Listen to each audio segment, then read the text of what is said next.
Hi, I'm Dr. Farr.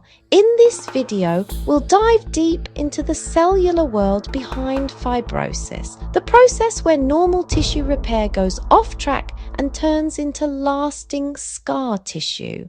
Fibrosis begins with the body's main structural cells, fibroblasts. Normally, they quietly maintain the tissue framework, but after injury, signals like transforming growth factor beta switch them into overdrive. They become myofibroblasts, a more active form that produces large amounts of collagen and other extracellular matrix proteins and even contracts the tissue. This is crucial for wound closure, but if it doesn't switch off, scarring builds up.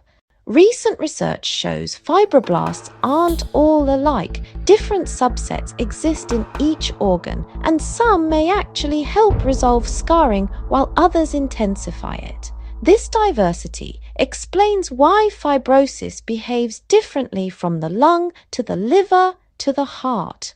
But fibroblasts don't act alone. Immune cells initiate, amplify, and sometimes resolve fibrotic programs. Innate immune cells, especially monocyte-derived and tissue macrophages, produce TGF-β, platelet-derived growth factor, interleukin-1 beta, and other mediators that activate fibroblasts. And they can also undergo macrophage to myofibroblast-like transitions in some settings.